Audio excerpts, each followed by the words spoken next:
Hey everyone, this is Manly Badass Hero, and welcome back to The Letter. Previously, we completed Marianne's route, and now we're on to Rebecca's. This is how it begins, or so they say. With a gentle wind drifting through wide-open windows, muffled laughters and footsteps ringing behind empty hallways, and the light kiss of the afternoon sun. Soon, there will be a call, a crossing of thresholds into the unknown. Maybe we're off to some grand adventure, or diving into another gripping mystery. One can't really tell. For all I know, Hero might even come sweep me off my feet, if I'm lucky. Cough, cough, Ashton. That's not exactly a bad thing when you think about it. Young Rebecca, or just sprite difference? This is far from one, isn't it? A riveting tale, that is. No, it's just a sprite difference. The mild breeze, the faint murmurs, the warm rays painting every nook and cranny a fiery hue. They are all as real as they can get. As much as I want to write a little tale out of this, I'm far from someone who can. Fleeting fancies, that's what these are. Merely passing thoughts to occupy an idle mind, while waiting for another busy workday to end. Then again, maybe in another life, I am one. Who knows? Maybe in another life, I am truly anime. But at present, what I have and what I've chosen to be, well... I won't last years here if I find teaching rowdy adolescents a tedious job, will I? Admittedly, the whole affair isn't exactly as grand or exciting as I had imagined as a child. Damn kids and fidget spinners and Game Boys. It's not exciting at all. It's not like the TV shows. If they weren't so stubborn and too passionate about the whole idea, I probably would have quit a long time ago. But it's always the kids that make it worthwhile, isn't it?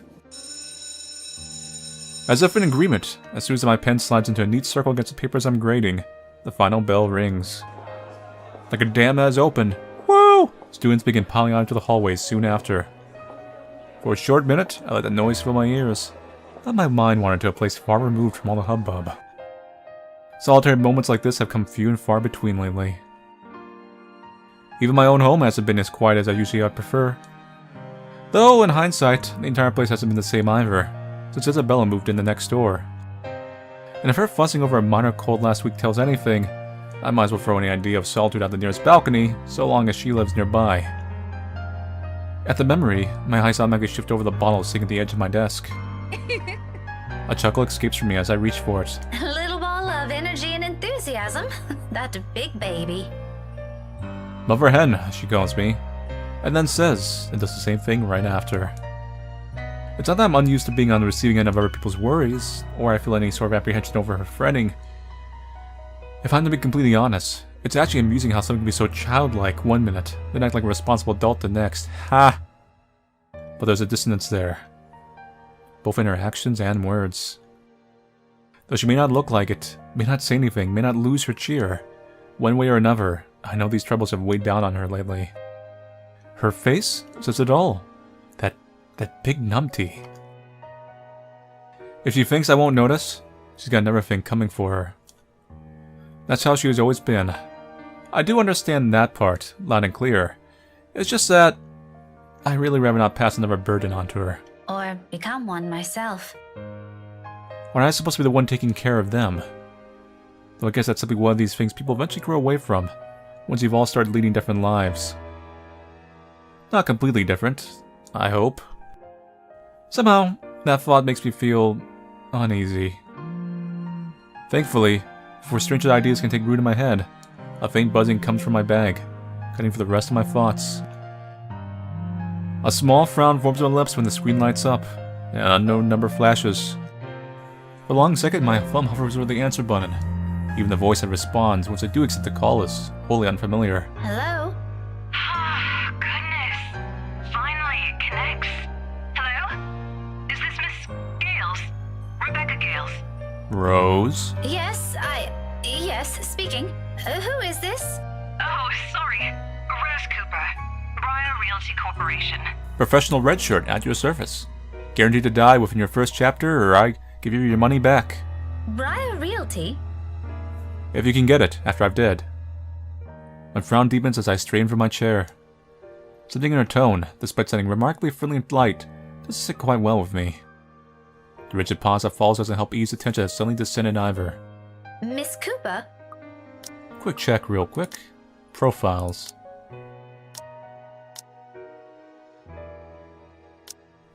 Rebecca Gales. 29 years old. 26, 31, 31, 30. Dang. Master's degree in education. Curious about Luke and Ashton, though. Those are the ones I really want to read their profile. Yes. Things are a bit busy on my end. I apologize. I'm not certain if Isabella has mentioned anything before, but we're working together on a property at the moment, and... The Armengard Mansion, yes. She said something about that earlier. Is there a problem? This is about Isabella, actually. She wastes no time relaying everything. The details she provided are, admittedly, a bit vague, but enough for me to get a gist of what happened. It isn't the bad sort I'm expecting, though still worrying. Especially with words panic attack and pale looking a bit sickly woven together in one foreboding sentence. But as quickly as it surfaces, I stomp down on the urge to demand answers, right there and then. Now isn't the proper time for useless questions. I'll find out soon enough, regardless. To Miss Cooper's credit, she never hesitates nor falters all throughout. There's some sort of comfort in knowing Isabella has someone like her to guide her, but not as much as I would have liked. After all, this is Isabella we're talking about. What are the chances she just said a bunch of excuses so she won't get sent home? High. Very high. Oh, she's so gonna hear it this time. You were listed as one of her emergency contacts, so I thought it'd be best you know about this. How is she? Is she doing okay? I had her take a break for now, but honestly, I'd feel better if someone were to pick her up and take her home for some rest. Anthem's a fair distance from Luxbourne. I really don't want her going off on her own. I'd do it myself, but oh, you know how it is today. Big day. People everywhere until the open house ends. I'm really sorry to ask this of you, Miss Gales. I know you're busy. Oh, no, it's all good. I was just about to leave from work. I hope to leave early today anyway. A few minutes ahead wouldn't hurt. I can be there in a few, 30, 40 minutes tops. Is that all right? More than fine, Miss Gales, thank you. We're supposed to be here until... Oh, excuse me. One moment, please. Yes, ma'am. The faint hum of conversation echoes from her end. It sounds as though the place is buzzing with more people than you'll expect from a regular open house. I was skeptical at first. The house is old, not to mention its inconvenient location on Luxbourne's outskirts. He wants to live in a place almost an hour drives away from comforts of a city. But from all I can hear, it appears Isabella has every right to be optimistic about this sale. But I don't understand why she was so adamant refusing any offer of help before. I think I do now. To some degree. We'll be resuming the tour soon. Yes, thank you. Sorry about that. I really need to get this thing going. Lord knows how I'll salvage the situation here. It shouldn't be anything complicated, but still, clients. It can be difficult when they want to be. Oh, I know. Anyway, just look for me when you get here, alright? I shouldn't be too hard to miss. I have bright green hair. No problem. Thanks for letting me know about this. The only one in the mansion, let alone this cast. Just make sure Isabella stays put, please. Heaven knows how stubborn that girl can be. Oh, believe me, I know. Don't worry about it. I'll have a few of our staff keep an eye on her for me until you get here. That's all I'm asking. I appreciate it. The whole thing ends on an unsurprisingly pleasant note. If only the same could be said for the news she brought. I allow a brief minute to pass, to ease whatever tension has latched itself firmly to my nerves. No matter how much I wish for it, my mind stubbornly refuses to do so. My hands are unsteady against the papers I pretend to arrange after. Lucid thoughts, every single ounce of it grimmer than the other, grows with each passing second I linger. Something about this whole thing, along with the sudden unease and nagging worry, screams, off. Wrong. This isn't the riveting tale I've hoped to step into today. Pretty boys. And animal mascots. Preferably ones with little wings that fly around and are like, "You've got to save the world!" And I'm like, "Yes, I will! Transform!" But that's for another life. Even on a rush, getting everything in order before leaving takes nearly a good quarter hour. By the time I make it out of the classroom, the commotion has already died down, dwindling into mere echoes and distant laughters. From the nearby room, melodies from a rehearsing band drifts freely into the air, filling the almost empty hallway with their warm, lively tunes. Any other day, I'll stop, bask in the music, and enjoy what little peace it brings. Not today, however. My steps are brisk, and as sure as I march to Edward Hall's exit. Edward. The sooner I confirm Isabella's okay, the sooner I can shake off this niggling feeling. For one reason or another, that a single call, of all possible things, has thrown everything off kilter. I'd rather this be over with as quickly as possible. So much that I nearly barrel over a student in my haste. Donkey Kong, game over noise. Though perhaps it's really the other way around, and if you're confused, Donkey Kong with the Mario, not the Donkey Kong Country. As I look down, a set of eyes, bright and hopeful, stare back at me. Burn it! Her arms are wrapped around my waist like a vice, and at my attention, a grin spreads over her face. No voice? Bug? Hello, Kylie. You know, you aren't supposed to run into people like that. Okay. Well, we'll roll with it. Sorry, Miss Pink. No, that's a wrong voice for that. This is, well, what a little girl usually sounds like. Sorry, Miss Pink. She loosens her hold on me, but not a hint of guilt or regret appears on her. If anything, it seems remarkably amused her. A smile appears on my face before I can help it, matching the one on her own, rather. Just remember not to do it again, alright? You could get hurt. You sound like my mama when she's scolding Rowan, Miss Pink. Oh, I prefer my own voice for her. I'm sure your mama only means well. I know she'll be worried sick if one of you were to get hurt. Where's your brother anyway? Aren't you two supposed to be heading home now? Rowan said he's got some stuff he needs to do before we go. Here, let me correct that voice. Rowan said he's got some stuff that he needs to do before we go. I think he's taking too long. I think he's taking too long. But he promised to buy me jelly babies today if I keep what he's doing a secret from Mama and Papa. But he promised to buy me a calorie-made ration today. If I keep what he's doing a secret from Mama and Papa. Any chance you'll tell Miss Pink about it? She shakes her head, both her hands going to her mouth as if to keep a precious secret from spilling out. I made a promise. I made a promise. He said it's for Tia Luke. Oh, something like a gift? Like a dare. What's happening? Tio promised to take him somewhere cool when he's old enough. Rowan's gonna prove he's a grown-up. Laughter slips free from my lips. Ha! Ha! A teacher in me wants to give whoever this Tio is a reprimand for bringing about this kind of behavior in children. But both Suarez kids are so fond of him, there shouldn't be anything to worry about. Yes? At any rate, they're nothing but well-behaved, both Kylie and her brother. Rowan, the eldest, may have the occasional odd streak in and out of class, but their parents taught them well.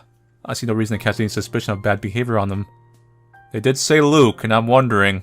As long as it isn't anything dangerous, alright? Luke comes around. This is the entire route to Luke route. Hello, children. Now I will teach you the ways of being rich. First, we take this money. You see that poor person over there? You see them? Throw it as hard as you can, and knock out their eyes in the process. It's not. Cross my heart. My drawings are a lot prettier than what he's doing anyway. Tio said so. Oh, in the eye! Do you want to see? I drew one earlier at class. Who cares about your eye? I'm rich. Is that why you're here? Not really. I was gonna show it to my friend first. But since it's you, I'm sure she wouldn't mind if you see it before she does.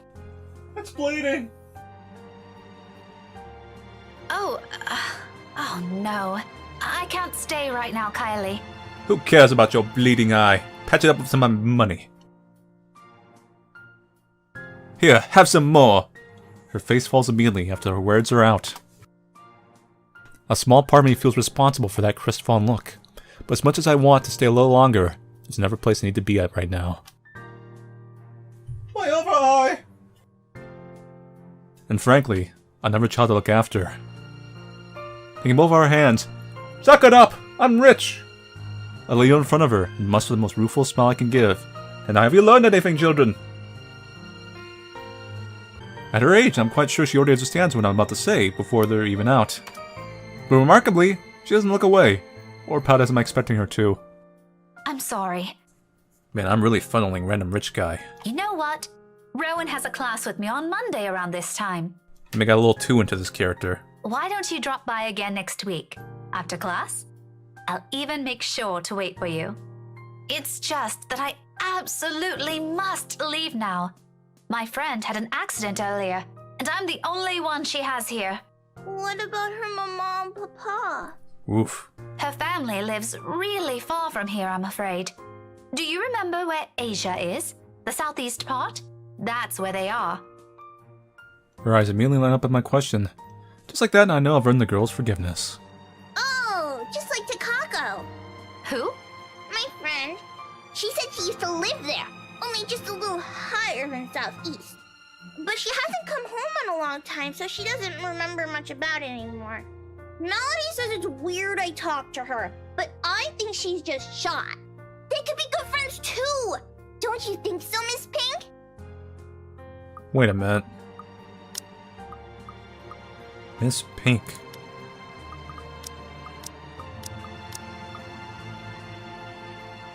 Power Rangers. Maybe if you introduce them properly, they will be. That's what I think. Takako's just lonely. If she makes more friends, she won't be anymore. Is your friend like that too? A little, possibly. Oh no. To be honest, sometimes I can't tell with her. I feel the crazy rich guy possessing me once again. Yes, money. Of course, it's with the Power Rangers all along. Why didn't I think so? I simply have to throw money at it and we'll have a cast right here. Go away, crazy rich guy. No! After all, Isabella has always been the kind to hold a smile, even if things have taken a turn for the worse. 5 years and one will think it's enough time to know a person. But when you consider it, come to think of it, all these years, I've never, not even once, seen her cry. Oh god, I want to see a parody route. Like a post-game parody route. They become the literal Power Rangers, or Super Sentai, whatever you want for calling them. And they just like, they fight the ghosts, some cheesy battle, and they just do like a combined kick, and just, they go past her body and like, pose, and she just blows up in fire. And that's how they solve the whole situation. True end. Not over a trivial matter, or even when things are tough. Okay, you can go to her. I'll just show you my drawing next time. Thank you. Remind me to buy you a huge glass of parfait, all right?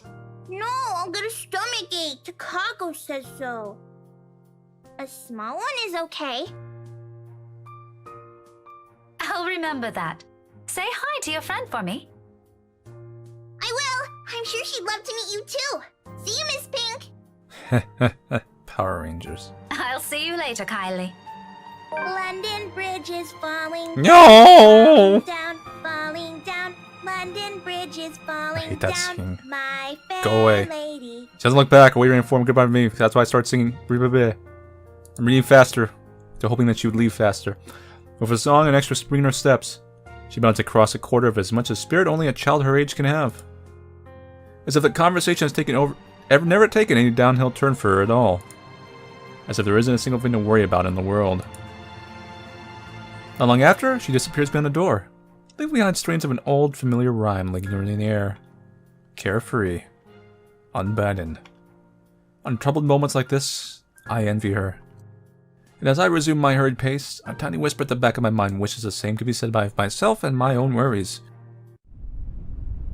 Let's see how the route's looking. Well, we were just at the start. Almost first 20 minutes just in the classroom. Hoo-hoo-wee. Yes. Hoo-hoo-hoo-hoo-wee. Oh-hoo-hoo-wee. Oh-oh-oh-oh-oh-oh. It's still going. It's still going. Yeah, that's gonna be a long route. Luxport may be a small city, but it's no stranger to the hellish rush hour traffic. But, surprisingly, getting out of the city today proves more of a breeze than a hassle. A relief, considering how none of my calls to Isabella have made it through. Either the reception's really bad over there, or she's ignoring them on purpose. Both does nothing to ease the disquiet in me. That ghost really hates cell phone signals. The rest of my drive passes without much incident as soon as I'm out on the busy streets. The fact that ghost knows about cell phones, I mean, that thing has been studying people. Like, what are the kids up to nowadays? Cell phones. What's a bloody cell phone? Well, I can't be having those, can we? You're saying they can call from anywhere? They can call the police and have me exorcised? Oh, I must jam these. I must look on the internets. And then legally jam them with a scanner I buy from Amazon. In less than 30 minutes, the mansion looms ahead of me. For all the fuss Isabella made about the house, it remains a thing of beauty. Unlike Luxborn, the estate in the nearby Anselm village stand at its complete opposite. Living and breathing the songs of the old, whispers of a once booming haven lingering in the air. Contemporary conveniences aside, it's a place I'm glad modernization hasn't wholly touched. It's just a shame the locals know more of the silly hearsay than the history itself. If I could only knock some sense into these people! Sadly, complaining is all I can afford to do.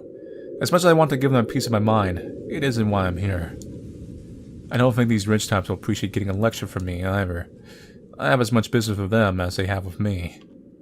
With a heavy sigh, I give myself one last second to take in the scenery before heading up to the main entrance. Most of the guests are already heading out. Though some still linger, it's mainly just to take photos of the house's facade or its various rooms. I pause for a moment, scanning a small crowd gathered at the foyer, looking for any sign of that familiar ponytail among the sea of hats and heads. No sign of her. No sign of the other staff or Miss Cooper, either.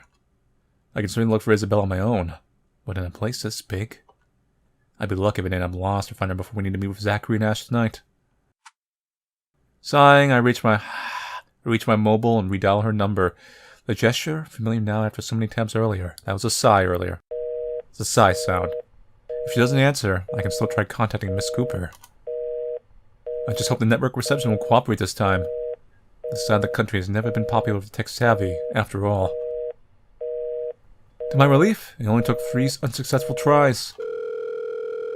At the 4th one, right as I was about to switch the number into send message, the line finally rings. Silence follows while I wait for the pickup, the ringing going far too long for my tastes. But now, most of the visitors have already cleared out. All I have for company are the faint murmurs and the eerie calmness left in their wake. A sudden hush settles and gives way to noises louder than they're ever meant to be. Doors creaking as something shines some distant part of the mansion. Floorboards groaning in the sheer weight of the house's history. And now empty hall. They all reverberate with special clarity against the walls. Like this, those old stories seem to almost have a ring of truth to it. I don't get this straight forward to that ugly line of thought, however. Not a second later, a click sounds from the other end. Hello? Isabella? Miss Cooper called earlier and... Damn, that ghost works fast. That is such an aggressive ghost. Help me. Isabella? Belle? Are you alright? Without any warning, the call gets cut off. Busy notes blare sharply against the heavy silence. But above the noise cutting through the mute air, remains the faint cries of a woman. From beyond the foyer. My hand falls to my side as I cast a wary look around, waiting for someone to come running. Surely, I can't be the only one here hearing this. I'm here, along with all my viewers. There must be still some of that staff hanging around, checking things out. But no one does. Even when her stops turn more frantic and anguished. Excuse me? Hello? Who's there? Isabella? Isabella? Is that you? No answer. Growing anxious, I amble over where her cries come from. Each step, slow and cautious, towards the door in the other end of the room. While I'm far from someone who really gives in to fear of stories lacking factual basis, the vague, restless feeling I had earlier immediately returns to me. And despite myself, my heart begins to race and my breathing quickens. Belle? Belle, it's me. Miss Cooper called. Is everything okay? Abruptly, all but stops. My whole body tenses, mouth dragging in a ragged breath, ears straining for any other sound yet to come from the other side. But nothing follows. Instead, the quiet only lends itself to the heavy tension in the air, as if every small movement will disturb the fragile stillness hanging in the room. I wait for another second. Then, with a caution, I reach for the knob. My fingers barely graze the brass handle when a hand falls on my shoulder. Excuse me. I am so sorry. I didn't mean to startle you. No, it's a...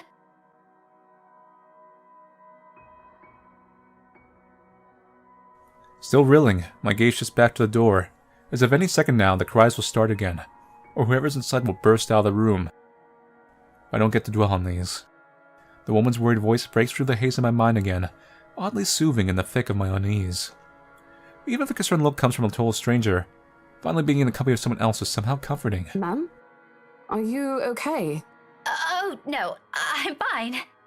This is probably just some cold. So you tell me the entire cast experienced a ghost this entire time. We don't know about Ashton yet. And they've all been doing a kind of a thing where it's like, well, I don't want to tell everybody because they'll think I'm crazy because I'm seeing a ghost. But they're all seeing the ghost, and they're all individually worried about being seen as crazy. Do you need to sit down? So if just one just confessed to it, they'd be like, oh, I know how you're feeling. No need. I'm actually looking for a friend. I wave the mobile in front of her, like the gesture alone explains everything. Vaguely, I note my tight grip on it and quickly slip into my pocket before she notices. She doesn't need to know. Well, I'm not really sure if your friend would still be here. We're actually about to close the open house in a few minutes, ma'am. You called me out here. No worries. She's not a guest here. She works for Briar Realty. Miss Cooper called me earlier. In fact, I'm also looking for her. Recognition flashes in her eyes, and her worried expression dissolves into a smile at once. It's all I need to know that I don't have to look elsewhere and venture deeper into the mansion on my own. In some way, I'm not too keen on a ladder right now. Oh, Miss Rebecca Gales, is it? Yes. Sorry if I'm a bit late. I feel like Rebecca's design looks a little bit prettier in the talk sprite down there than the moving tween sprite. It's not a problem. I was busy with the open house and a few clients anyway. It's actually a good thing you came when you did. Let's see. Isabella should be here somewhere. I told her to stay put earlier. Girl never listens. Rose? Rosie, may I have a minute? There's just this one little thing before we go. Miss Cooper's head immediately snaps up at the voice. In a blink, a different kind of smile spreads on her face. Money. A smile, still. Friendly even, but the kind given mainly for the sake of pleasing other people rather than making friends. Yes, ma'am. I'll be there in a few. That smile looks awful. It's an impressive thing, to say the least. That level of professionalism. I suppose working years in this kind of business trains you enough to be able to pull that off without batting an eye. It certainly didn't seem to have rubbed off on Isabella, though. Sorry, could you give me a second? I have to take care of this. I've never had to force a smile like that. Don't worry about it. I understand. I can wait a few more minutes. I'm not saying that because I'm like a giddy person who naturally smiles all the time. I just mean like I've never had to seal a deal by giving a forced fake car salesman smile. Clients, right? People really appreciate it if you come off very honest and straightforward. You won't hear anything from me. Priorities, you know? But if you want, you can stay at the parlor in the meantime. I think we have a few refreshments left. No, thank you. I'm going out with a few friends after this. Isabella's supposed to join us too. But that depends on how she's doing, of course. Alright, this won't be long, I promise. She throws me an apologetic look before sauntering off over the small group gathered at the entrance. Oh man. A couple? Or siblings? Hey, look, there's that shadowy thing then. Is that the ghost? Or is that... what? Or siblings. And another woman, probably their secretary. Has the ghost been after Luke since the beginning? Either way, they look no different from the other guests. All three of them are primly dressed, albeit in a manner significantly simpler than the others. No frills, no extravagance of any form. But their gestures and movements alone speak volumes of their ingrained lifestyle. In their presence, I do what I can to appear inconspicuous on my side of the foyer. Maybe accepting Miss Cooper's offer would have been a much better choice than standing around awkwardly and gaping at them. All while also doing my best not to listen in on their conversation.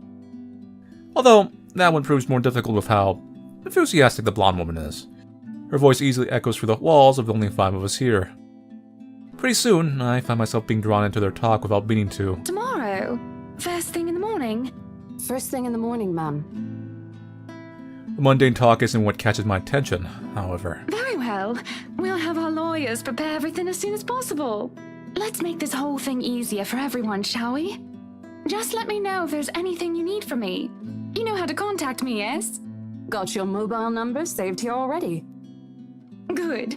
It's just a matter of time then. It's a brief moment. A fleeting shift of my eye. Monday for us, Marianne. As long as you're positive, we won't be having any problems by that time. You can count on my team. You worry too much. Let me handle those things. Do be thrilled, though. I imagine it's not every day you get projects like this, hmm? And the instant I turn my gaze on him, I see it. Oh, I'm certain Mint's ecstatic, Buttercup. Aren't you, Marianne? You know, we could all celebrate this with a few drinks. Why don't we? In fact, there's this really excellent Irish pub I visited a few days ago. Looming, hovering over his shoulders, conjured him like a moth to a flame. A dark blur. No, a shadow. I think I'll pass on that, sir. I have more important matters to attend to. Yeah, that shadow's been over him for a while, that means. The very beginning of him entering the mansion. Mother love, she's busy. You never let me do anything fun. As I try to make sense of it, a heavy feeling descends over my whole body. It happens without warning, forcing me to close my eyes. I still think Luke is essentially a dick. I mean, he has been having an affair long before the events of the game and a bunch of other things. I do wonder the extent of him being a dick. And how long this goes and what effect it does have. I mean, we'll find out when we get to Luke's route, like I said before. But if it's been with him since the very beginning of him touching the mansion, that does make things a little interesting. Because we also saw how Hannah changed completely when the ghost... It doesn't seem to quite fully possess people, at least immediately. It seems to kind of guide them. But that's what I'm assuming. The sensation creeps to every part of me, crawling under my skin and draining me little by little of any strength. Before I know it, my hand is gripping the nearby door for support. A sudden nausea drowns out their voices and what little sound there is. All except for the whispers and laughters. Judging, mocking, taunting. Muffled and audible words bring down on me like a death sentence. Whatever, there's 2 ghosts. One wants to possess Luke, and one wants to possess Hannah. They wrap around my neck and limbs, binds tightening with every syllable, every utterance. And with each draw breath I take, they drag me down slowly, almost painfully, into a bottomless abyss. On, and on, and on, till sounds turn to mere distant echoes. Until suddenly, it shatters. Well, what are we waiting for? Are we done here? Seems like it's gone.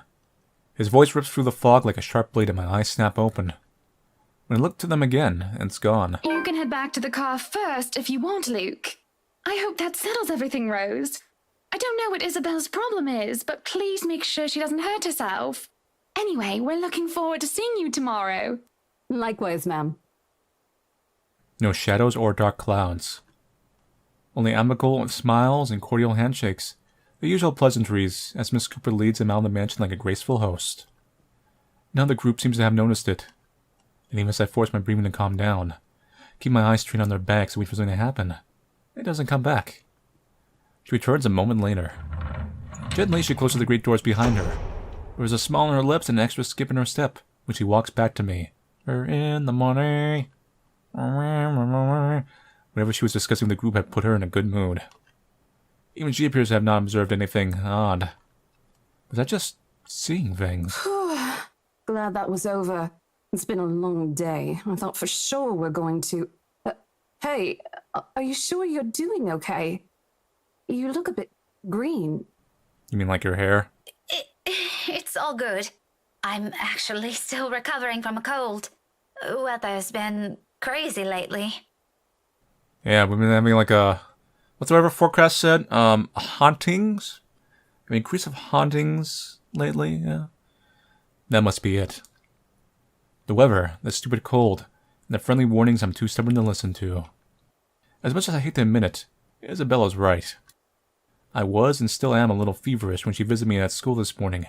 The medicine helped, of course, but only some. Although it's not like I can't function, it did get better after lunch, and I was able to go for my schedule like the usual. Now I'm not so sure. However, I can't keep acting like I've seen some sort of variation when it's anything but. Ha ha ha. I simply must have listened too many times to Isabella last week. My fevered muddled mind has started to confuse things. If this doesn't let up, I just need another visit to my doctor. Plain and simple. Though I do hope it won't get worse. We did promise to watch Zachary's film together. I know what you mean. I've been complaining to Isabel. It doesn't seem to affect her much, though. Must be because she grew up in the tropics. That is true. I know that feeling myself. I've grown in nothing but tropics and I can handle a lot of weather. Anyway, shall we? She's probably hanging out with the rest of the catering staff. Oh, I wouldn't be surprised she's there. She eats like 10 hungry men when she isn't feeling well. Lead the way. With a small nod, she gestures me to follow. I do so without much thought, finally putting everything in the back of my mind. Let's see how we're doing on the route now, because this seems like it's going to be a long one, like I said. Oh, we've lost Point of Ashton. Huh. And Isabella. I'm gonna go way back. Ooh, a long way to go.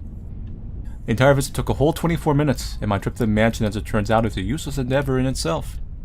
Isabelle's no longer there, left shortly before I arrived. Or at least, that's what the few staff who saw her assumed.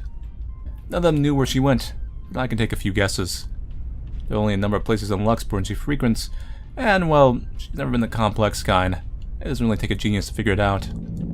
Still, it's odd she left on her own. She could have at least waited for Miss Cooper. It would have saved her having to pay the cabs for her twice today. And right after she was told to stay put. I mean, who does that?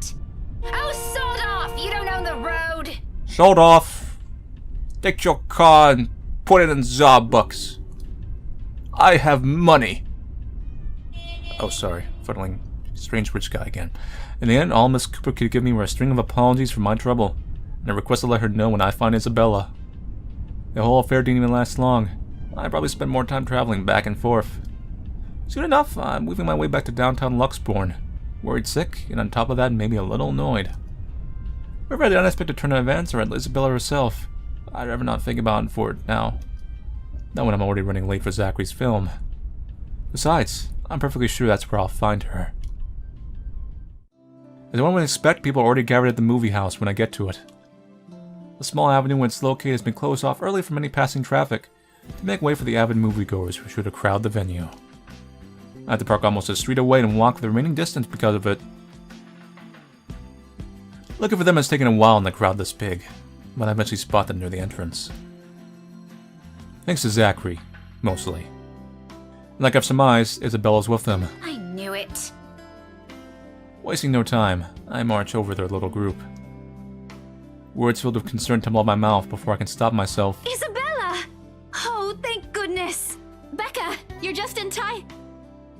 An odd expression crosses her face as I hold my both hands, but I ignore it in favor of getting a good look at her, forcing her to keep still and fix her gaze at me. Becca, you're squishing my face. How are you? Are you alright? Why wouldn't I be? There doesn't seem to be any visible injury, nor does she appear to be in pain. Apart from her confused frown at my questions, she looks pretty much like how she would any other day. Even so, you can't really tell these things with her at first glance.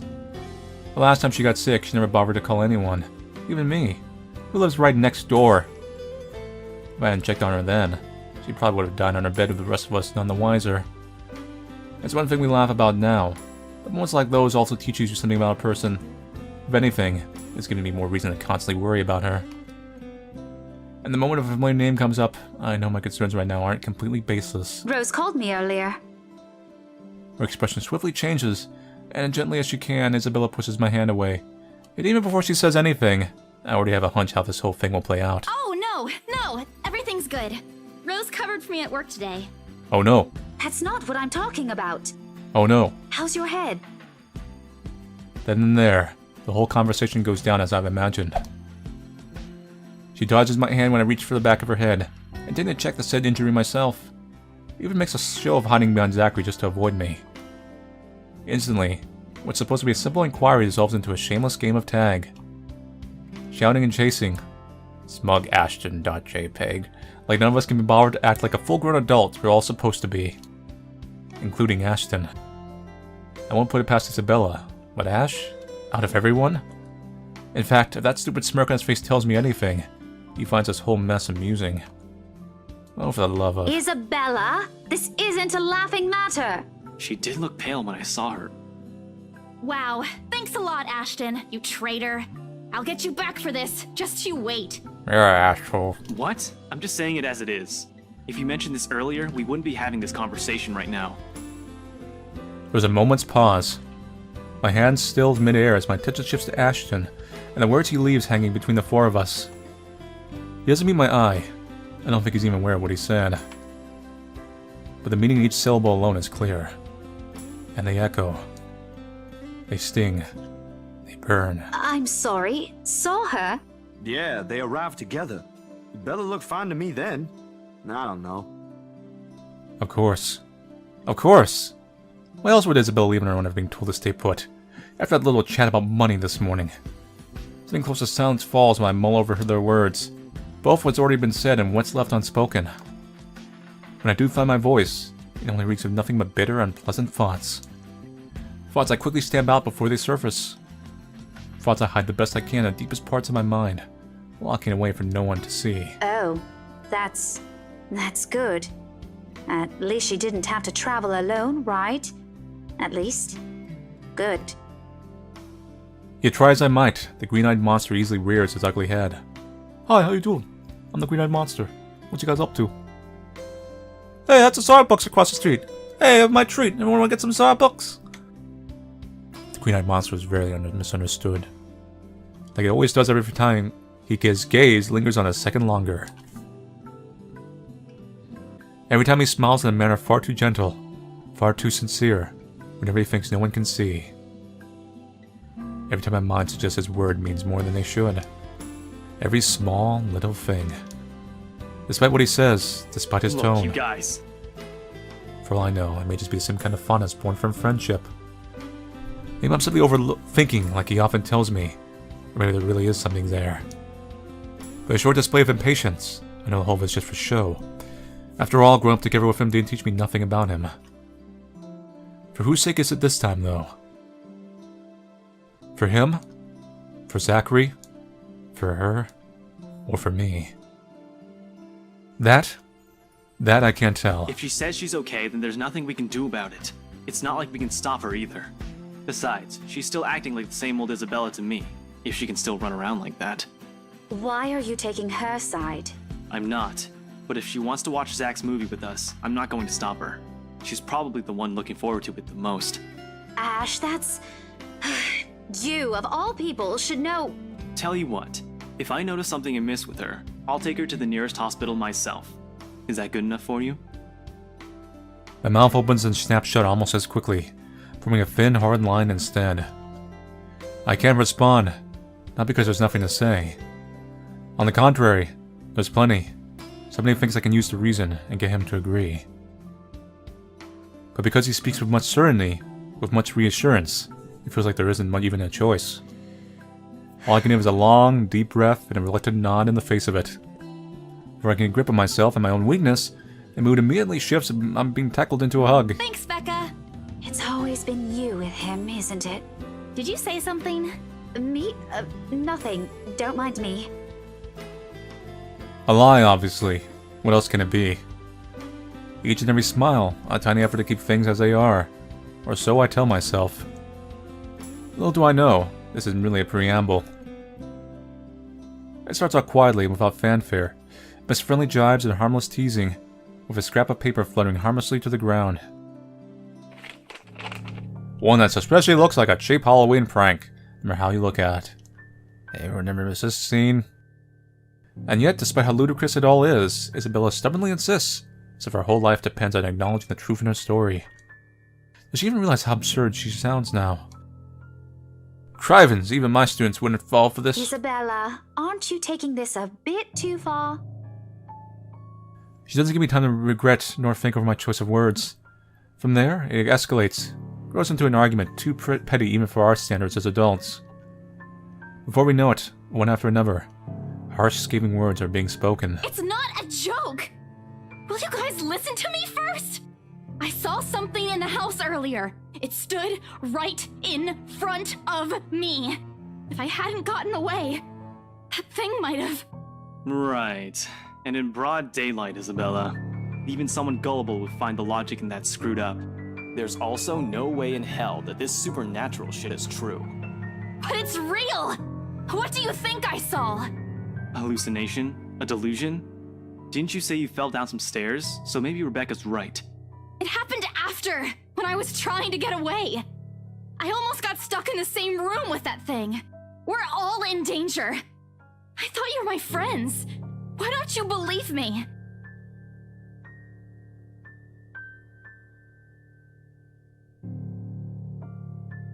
But someone has to be patient in all this. And however much my own has already been frayed earlier, there's no one else. Who else here can deal with someone selfishly acting like a kid? Like every other time, it has to be me. We are, and you know that. But this thing and that thing has got nothing to do with the other. When Rose called earlier, I thought she's just exaggerating. But based on what I'm seeing right now, maybe it's better if we really postpone this for now. Don't bother. Just like that, she cuts us off. Slams the door right in our faces while my own temper flares before I can stop it. The falters briefly at the hard expression on her. When she snatches the blasted paper from Ashton, I hold on to it. Regardless of how upset she appears, soured expression and balled fists, throwing a tantrum is simply unacceptable. We're a grown woman at that. Words from at the tip of my tongue, ready. But before I can open my mouth and let all of it out, her feelings and mistakes be damned, Zachary reaches the voice of his own. Guys! A warning underneath the warm and hopeful beat in his voice. We all stop and look to him. Even my own anger subsides a little in his tone. Why don't we all calm down first? I'm sure Isabella has her reasons too. No need to be hard on her. And hey, ain't this supposed to be a happy get-together? I miss Zachary. To an outsider, it may sound like a desperate request, but Zachary has always been the one to keep a level head over petty squabbles. This time's no different. He knows what to say, and when he lets it fall, he only rings sharp and true. We haven't seen each other for months. I'd really love to know what y'all have been up to. I only ever get to talk to Bella over chat. Please. As careful as he is with his own tone, it does make me feel ashamed. We're supposed to be here for him, to give what little support we can give. Yet here he is, trying to keep 3 stubborn people from outright hashing it out in public. There we can and will talk about it, of course. There's a proper time and place for it, and at the moment, my anger and whatever reprimands it carries no longer matter. Beside me, Ashton appears to have already caught on. The lines of his shoulders ease to something much more relaxed, his expression back to its usual nonchalance. Isabella, however. She stands perfectly still, her hands clasping the straps of her bag like a lifeline, eyes trained at some point near her shoes. There's no anger in her face, only undeniable hurt. But she's never been good at hiding what she thinks. Always the open book. Always the one to wear her heart out in the open. And when she looks up, her answer is also as simple. If we keep arguing here, we're going to miss the first few minutes. Her lips are curled up in a smile, but lacking both its usual brightness and glee, it's a smile nonetheless. I've seen it countless of times. It's the very same one she would show when she knows she has no other choice, or simply when things get tough for her. despite everything I already know about her, it still catches me off guard. In all honesty, I expected her to run, to balk at the first sign of losing this time. I won't even be surprised. At 26, she is the youngest among the rest of us, less experienced, less accustomed to dealing with trivial quarrels like this. Yet here she is, holding herself and coping with it like how she would with matters concerning her family. Outside of that, to me, she's always been this childish, naive girl, and watching the opposite play out right now. Somehow, I find difficult to wrap my head around it. Alright, that's the Isabella I know. Oh, good. I thought for sure you were going to cry. But I envy her. What was that for? Stop calling me a crybaby! I'm not one! Aw, don't cry. Stop it! I envy her spirit, her warmth, her cheer, the shine in her eyes when she looks at the world. How everything seems to fall back into the pleasant, lively rhythm of her around. How easily and tightly she fits into our lives, even without bonds only long years could forge, like a lost piece of a puzzle despite her jagged edges. How she draws people to her with ease, including Ashton. How Ashton, there it is! How Ashton of all people can be drawn to her. Okay, scaredy cat then. That too! If you repeat that, I swear I'll... Let's just go. Ouch. Make no effort keeping the bitterness from my tone. I let it seep, fingers stiffly in the air as I avert my gaze from them. Their playful banter, their friendly teasing remarks, and Ashton's tender, affectionate smiles. All before the stabbing aches in my heart changed into something too painful to bear. It's all in my head, is what I'd often tell myself. But the way my heart rends at just the sight of them hurts. And like a coward, I walk away from all of it, take with me a small hope the movie will distract me from these thoughts. Because like this, it's easy to find something to hate in her. See how we doing. Oh, I guess this is because we chose that one option. Dusk is already giving way to night when we leave the film fest. Unfortunately, there's nothing to improve my mood like I am hoping. Neither does the muggy air that greets us upon stepping back into the noisy streets. Too busy. Too loud. Too many people taking what little space the sidewalk offers. It forces anyone to bump shoulders of those they barely know, let alone care about. On a normal evening, I probably wouldn't have minded the crowd nor the humid weather. It's not like any of them are bothering anyone. And yet, even with what's admittedly a pleasant company, I can't bring myself to line up. So you got some other time? Yeah, see ya! Not even to return the smells Ashton and Zachary gives us when we go our separate ways. Perhaps it started with Miss Cooper's call or earlier than that. Maybe the moment I left bed this morning. Bloody hell. Could be because of that sounding letter, for all I know. I couldn't care less at this point. All I want is to get a warm bath, sleep, and wait for this dreadful day to end. Now, if only Isabella would stop babbling, maybe this dull throbbing at the side of my head won't turn into a full-blown headache too. Zach did a pretty good job with his movie, didn't he? Even though Ash said he ran into some trouble late into filming. But I knew he had it in him. It's not like I didn't believe he couldn't do it. I mean, did you see his face after the credits rolled? All those months he worked on this, and everything's finally... You weren't even watching. Only the first minutes. I watched the rest of it, I swear. Besides, Ashton was the one who wouldn't stop asking questions. Uh-oh. Well, why do we still need to talk about this then? I liked it. Ash liked it. You liked it. Shouldn't you be telling that to Zachary in person? I'm sure he'll appreciate it better than I ever will. I know that, but maybe there's something you want to say? Get away from my Ashton. Zach had you check the scripts before he went through everything, didn't he? You also worked on it, even if it was only for a short time. So, maybe you want to... I don't bother waiting for the rest. When I spot my car, I immediately make a quick beeline for it. Knowing her, this is merely never attempted starting a conversation. Just so we'll have something to fill the dead air, to replace the strained atmosphere we've somehow walked into. One thing, the very thing, I'm not too keen to deal with at present. Behind me, Isabella also changes her pace to match mine, her soft strides growing brisk and uneven in order to catch up. The smart part of me half expects she'll suddenly trip. Ha ha ha. She's not the clumsy sort, but there are definitely times when she can be the least coordinated person on the planet. Hey! Oh no. And people wonder why I worry. They're not really completely unfounded, once you've already grown familiar with her habits. Though right now, this is also the very end of the list of things I want to think about. Sometimes it does become overbearing. Even her voice as she calls after me sounds nothing more than background noise to my ears now. Rebecca, slow down, will you? Your car's not going to leave without us. That's the plan. The sooner we get on the With road, you. the earlier we can get home. It's Friday, in case you didn't notice. I know what day it is, but the traffic's not going to magically disappear, even if we go there right now. I don't want to hear that from you. Didn't you used to complain how horrendous the traffic is back home for you? Yeah? But that doesn't have anything to do with this, Becca. Okay. What do you want to do then? Wait it out? Walk? I just want to go home, Isabella. Without you. If you want to stay out here longer, I won't stop you. But leave me out of it. I'm not up for any other foolish excursions tonight. I wasn't thinking about an excursion.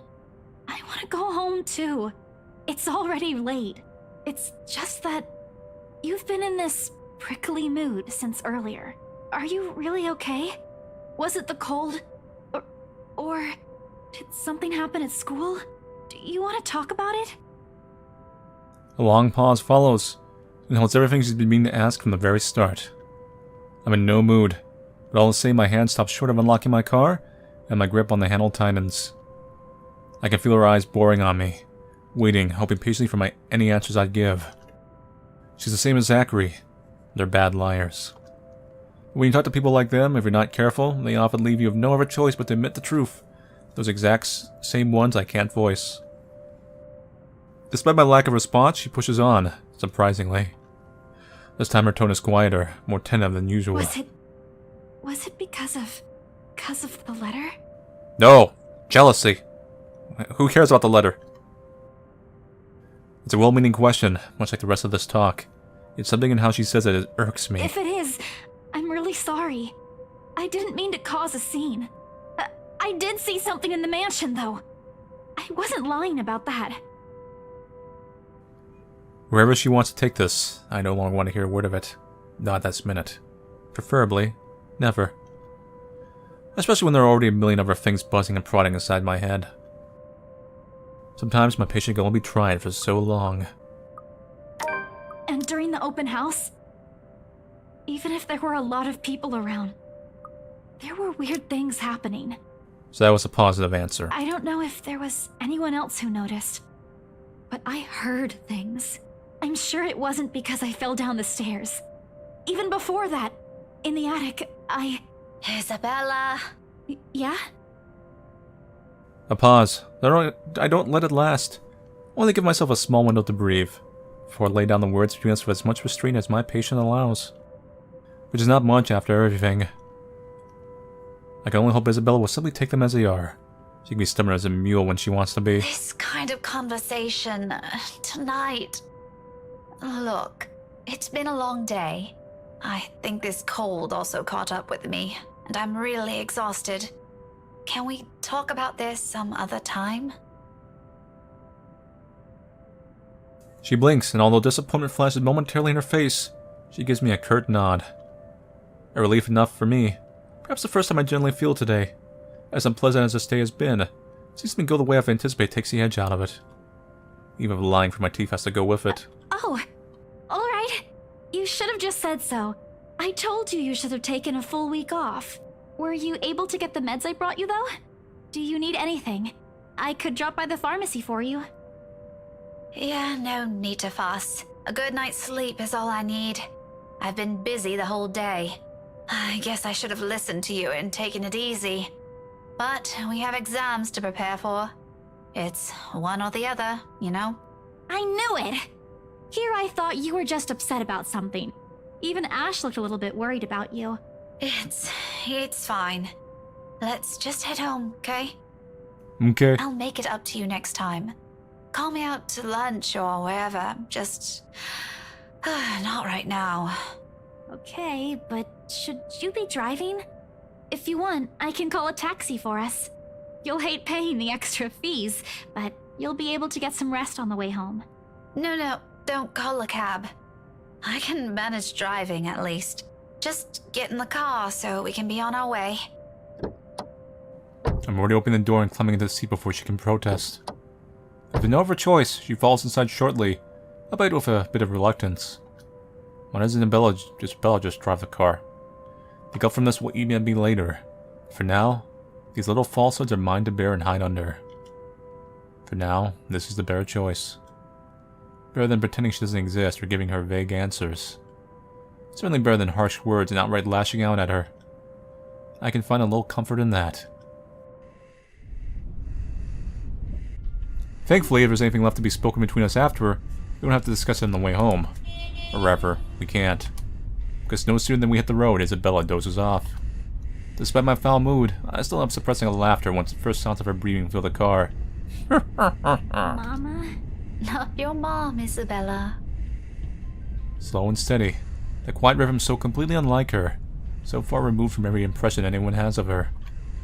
A few faint whimpers will occasionally come from her, but otherwise it's just us. The silence, it's so utterly unexpected. Still a welcome break, of course. Peace and quiet is one thing I'll rarely give her around. Yet it's nowhere near comforting. It merely lends the air this strange clarity. Every little sound, every single moment more palpable. And with it comes the unease. A jolt of surprise hits me. It's almost comical if this were a different situation. In my haste, I accidentally dislodge my mobile from its seat on the dashboard when I swipe on the screen. Soon, I'm screaming blindly for my other hand, while keeping a steady eye on the road ahead. A voice crackles from the loudspeakers before I can put it back. Haunted? With a muffled heavily by the surface, I recognize the person on the other line from a chipper tone alone. Hello? Miss Cooper? Oh, you're still awake. Evening. I hope I didn't disturb you or anything. I know it's a bit late. Sorry about that. I just want to check on you and Isabella. That girl's still not answering her mobile. Were you able to meet up with her? Yes. She's with me. We're on our way home. Hello? What was that again? I can't hear you properly. Sorry. Let me just fix this dumb phone. Here we go. My hand stops dead for a moment. I spare the device a brief glance, waiting. Seconds pass. Nothing happens, though. Frankly, I'm not sure what I'm expecting. But the lines of my mouth forms into a frown regardless. Miss Cooper? Yes, still here. Did you say something? Just that I didn't get the last part. What were you saying again? No, I thought you... Never mind. Must be the signal acting up. Coming in? What? Is everything all right over there? Certainly. Is something wrong? What wouldn't? Okay, you seem to be busy. If this is a good time, I can just call you back some, I have to make a conscious effort not to panic right then and there, although my tight hold on the steering wheel tells a different story altogether. Miss Cooper! Rose? Hey, Rose! Are you still there? Only a burst of static answers me, and... maybe this lapse is entirely because of the exhaustion.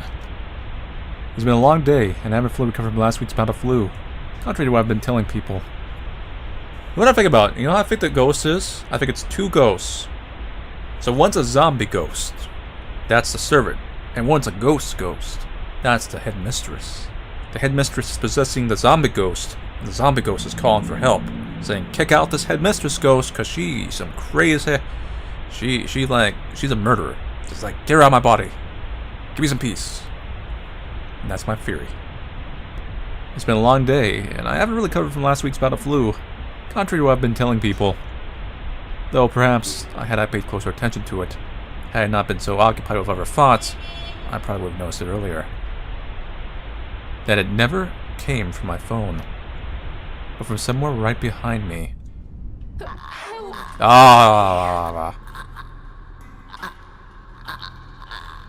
Time slows to a crawl. Why did I feel like this was going to happen? Looking up is a mistake. The first thing I see is his face, a ghastly shade, every inch battered, bruised, and bloodied. Even in the darkness and the world passing by in a blur of lights outside, I can still make out the wounds. Blood still oozes from it, little trails of crimson running down its face, glistening under what little light there is. But it is the gleam in its eyes that catches mine. The quiet plea, the anguish, the desperation in them, more than its hideous features and the awful stench of gore now soaking the air. And try as I might, I can't bring myself to look away, even as its lips contort into a horrific smile. Even as sharp, harsh noise pierces the air and silence around us. See, when I think when it smiles, that's the head mistress possessing the body. Rebecca! Huh? Car! Eyes on the road! Against everything I've been taught and constantly remind myself, I close my eyes.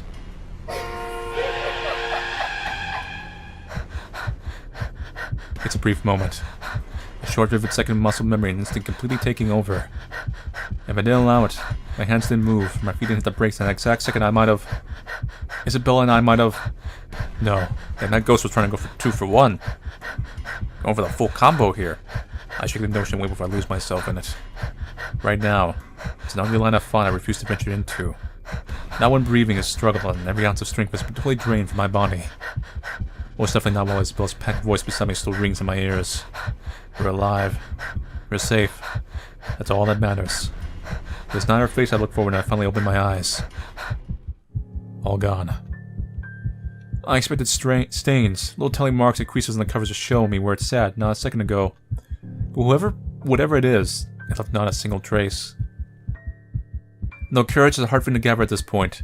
I take what little remains of me and turn towards the back seat. Even then, there's none. Or was there really something in there in the first place? How empty it is, I'm beginning to doubt it.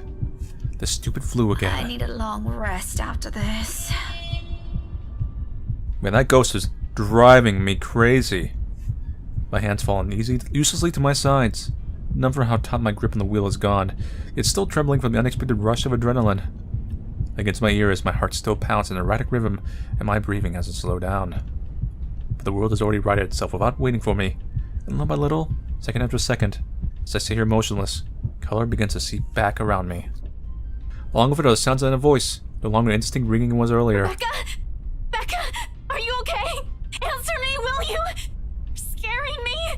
You know what? I think we should just call a taxi since... Can you keep it down? Strained, harsh, and completely unintentional. Both heat prickling at the back of my eyes and the mouth throbbing at my temple, I can honestly do with a little silence for now. Keep it down? We almost crashed, Becca! I know what happened. It was a lapse. I'm sorry. A lapse? You call that a lapse? Becca, I really don't want to end up a mangled mess on the side of the road. Or a mangled mess anywhere. That's very ironic considering what happened to Isabella on our route. All I'm asking, if the time ever comes, which I hope isn't right now, is a peaceful death. Give that one to me at least. Not that I'm asking for it, but please.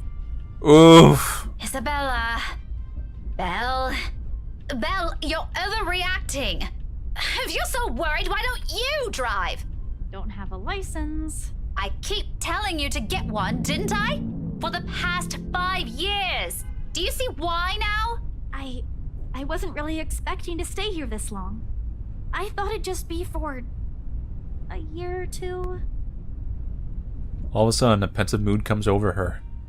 Isabella looks away then, but what's left of my little lecture never crosses the tip of my tongue. I don't allow it to. Because each of those words she let loose earlier is a small truth. Her stay has always been meant to become something fleeting. Earn some good money and go home. That's what she'd tell herself during her first year here. Now, half a decade later, I'm not sure if she still believes that. Even I'm not sure if I still believe it. And if it's something in her reasons that has changed along the way, even if I already have a hunch, it's one thing I'll never bother to ask. Those are hers to keep. I'll be careful this time, I promise. Just please, can we give this whole thing a rest for now? She nods and that is the end of it. We spend the rest of the trip back to Salemville in peace. In silence, rather, but also peace. All thoughts of an overactive imagination playing tricks on a flu-addled mind and the smiles that never meant for my eyes, abandoned, if only for a brief moment.